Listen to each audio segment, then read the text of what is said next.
Kayaknya masih ada ini. Kayaknya satu tempat yang besar atau batu bata merah.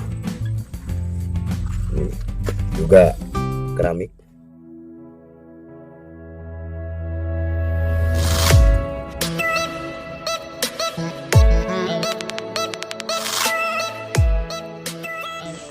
Melek budaya melek. Tetap bersama kami di Indonesia Majapahit Channel. Lama ya kita nggak jumpa, lama juga saya nggak ikut syuting sama teman-teman Indonesia Majapahit Channel dikarenakan satu kesibukan, karena satu proyek yang harus saya jalani sehubungan dengan pekerjaan saya yang bergelut di bidang kesenian, yaitu patung batu, juga beberapa lukisan. Dan hari ini kita bisa bersama lagi di channel yang sama, yaitu Indonesia Majapahit Channel, Melek Budaya Melek. Hari ini kita mengungkap beberapa situs yang ada di selatan dari Rawa Kumitir. Di mana di selatan dari Rawa Kumitir ini ada banyak galian batu bata merah. Jadi ini lokasi galian dari pengrajin batu bata merah yang ada di selatan dari Rawa Kumitir. Dan di sebelah timurnya ini masih utuh, masih berupa ladang tebu yang ada. Jadi struktur tanah yang saya injak ini sudah tergali hampir 1,5 meter sampai 1,70 meter. Ini keberadaannya tanahnya seperti ini. Dan di tanah galian untuk batu bata merah ini banyak kita temukan ini. Ada beberapa batu bata merah. Ini juga keramik. Nih, ada keramik masih terpendam sekitar hampir 60 cm di bawah tanah. Kita nyoba telusuri ke utara dari galian yang ada di selatan Rawa Kumitir ini. Nah, ini kita langsung bisa ketemu dengan terakota. Temuan terakota ini biasanya menandakan juga tempat pemukiman ya. Karena di sini banyak juga batu bata merah. Kita akan jalan terus ke utara. Apakah di sana ada tinggalan yang lain atau teman-teman yang lain dari era Majapahit atau yang sebelumnya? Ikuti kami terus Indonesia Majapahit Channel, Melek Budaya Melek. Ini ada batu bata yang masih mentah ya. Ini yang gagal produk ini, jadi ini mau diolah lagi oleh pengrajin batu bata merah dan dihancurkan menjadi tanah lagi sehingga nanti bisa dicetak lagi untuk menjadi batu bata merah. Dimana batu bata merah sekarang ini ukurannya lebih kecil dari batu bata merah zaman Majapahit dulu. Kita telusuri terus galian yang ada di Desa Gading ini, tepatnya di selatan dari Rawa Kumitir. Nah ini kita lihat di sisi timur dari galian ini masih ada struktur batu bata merah. Apakah ini merupakan satu struktur bangunan, tembok, satu pemukiman atau yang lain? Tapi struktur batu batanya banyak sekali nih. Ada beberapa juga pecahan dari periode Belanga, ini banyak. Coba kita telusuri ke utara lagi. Nah ini, ternyata masih ada ini. Kayaknya satu tempat yang besar atau periode ya ini ya. Dan ini tipis sekali. Nih kecanggihan teknologi terakota di zaman Majapahit dulu, mereka bikinnya sangat tipis sekali dan matang sekali. Nih. Jadi beda ya dengan beberapa periuk Belanga yang produksi sekarang. Dia sekarang agak tebal, tapi di zaman Majapahit dia tipis sekali seperti ini. Dan di bawahnya kita banyak temukan serpihan dari keramik Cina ini. Ini banyak sekali gerabah. Nah ini ada pantat dari mangkuk ya. Mirip sekali dengan saat kita melihat film-film kungfu yang biasanya untuk minum sup itu. Ya memang notabene keramik ini banyak didatangkan dari negara Cina karena Majapahit merupakan pusat dari rempah-rempah dunia. Jadi pusat perdagangan dunia. Kita mungkin barter atau tapi udah pakai mata uang di waktu itu, jangan bahan perunggu namanya uang kepeng, atau masyarakat lokal Trowulan menyebutnya dengan uang gobok. Kita akan telusuri terus keberadaan dari situs yang ada di selatan dari Rawa Kumitir ini ke utara lagi. Ikuti kami terus di Indonesia Majapahit Channel, Melek Budaya Melek. Sejak peradaban masa lalu leluhur kita, yaitu Majapahit dengan namanya Wilwatikta, Eh, sudah hampir 500 tahun ke belakang ya kalau kita lihat masa lalu kerajaan besar yang ada di Nusantara, yaitu bernama Welwa, Tikta atau Majapahit. Eh, Dimungkinkan juga ibu kotanya ada di Trowulan sekarang ini, satu kecamatan dengan banyaknya candi yang ada di Trowulan. Ada Segaran, ada Candi Bajang Ratu, ada Candi Brahu dan lain sebagainya, ini masih banyak juga. Tapi yang masih terpendam di dalam tanah ini banyak juga ya. Dan keberadaan pengrajin batu bata merah ini secara tidak langsung banyak juga membantu penemuan-penemuan beberapa situs cagar budaya yang ada di Trowulan.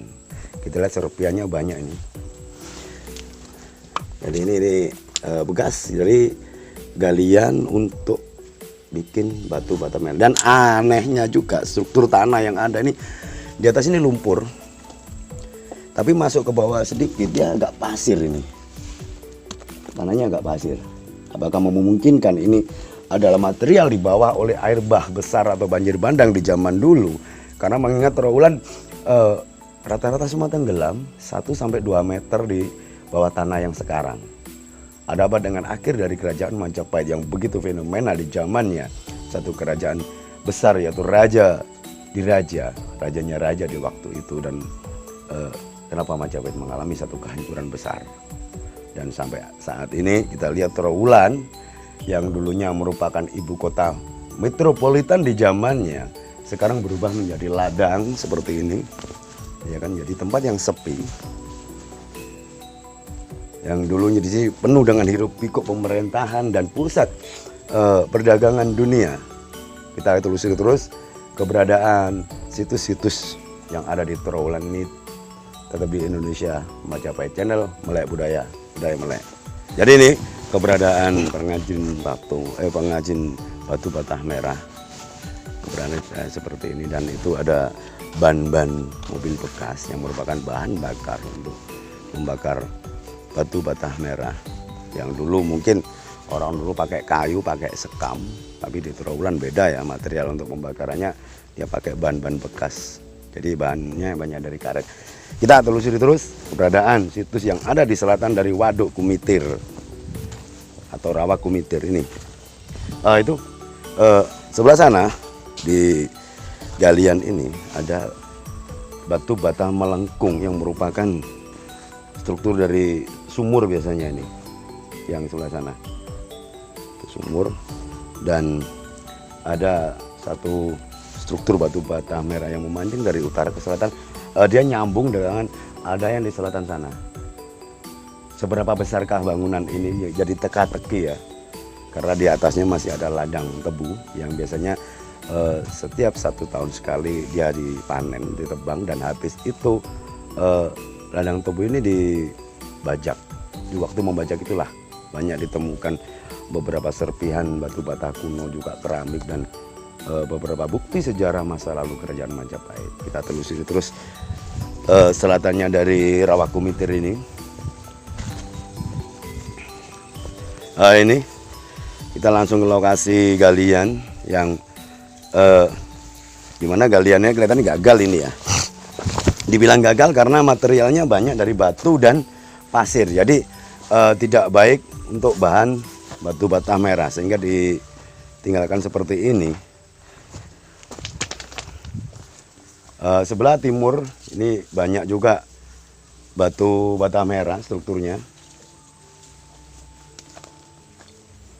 Nih ada kerikil banyak sekali di sini, keramik juga. Ini keberadaan dari situs-situs yang masih terpendam ini masih banyak ini.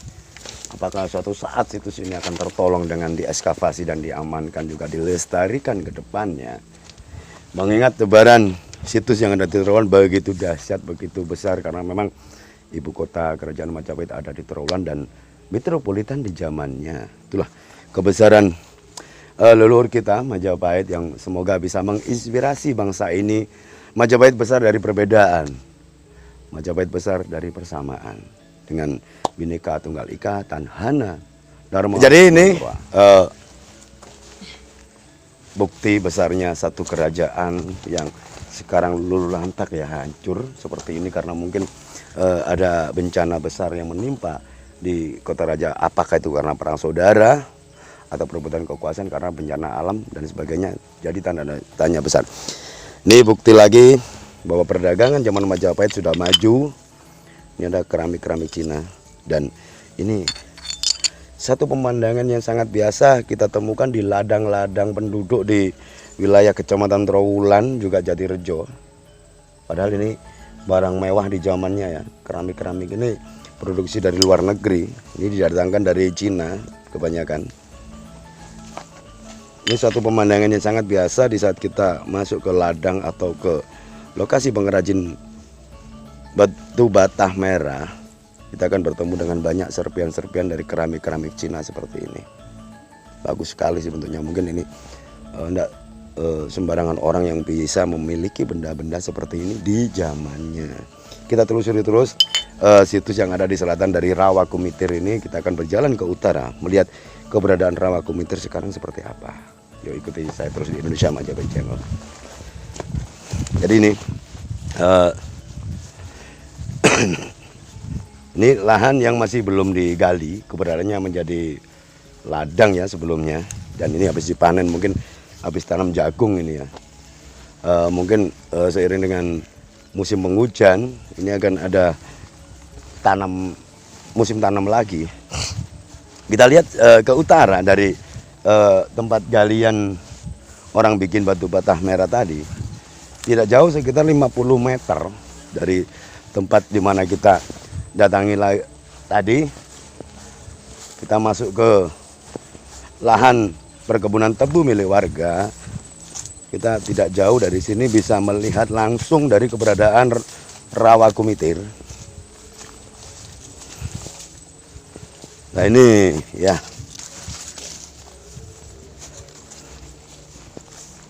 nah ini keberadaan dari Rawa Kumitir yang sampai hari ini masih menjadi rawa-rawa. Dan masyarakat masih banyak kesulitan juga di saat dia menggunakan tanah ini untuk persawahan ya. Jadi di saat musim penghujan dia banjir seperti ini, dan jadi tempat untuk mencari ikan biasanya sama penduduk. Lihat itu ada bapaknya yang lagi mencari ikan. Seberapa luas Rawa Kumitir ini jadi tanya besar. Apakah Rawa Kumitir ini merupakan satu waduk atau bendungan di zaman Majapahit dulu? Jadi misteri juga. Mengingat kebesaran kerajaan Majapahit tidak bisa terelakkan lagi, memang ada dan memang nyata adanya di Indonesia, terutama di Mojokerto atau Trowulan. Ini keberadaan Rawa Kumitir. Apakah ada beberapa waduk yang menopang keberadaan pengairan di Kota Raja Trowulan? Apakah seperti di Baureno, di Kumitir, di Domas dan lain sebagainya? Kita akan telusuri terus keberadaan kerajaan Majapahit yang ada di Nusantara ini. Tidak memungkinkan kerajaan-kerajaan yang lain yang ada di Nusantara ini. Gimana kita bisa mengenali leluhur kita yang begitu hebat, begitu dahsyat peradabannya? Tetap ikuti kami di Indonesia Majapahit Channel. Melek budaya, budaya melek.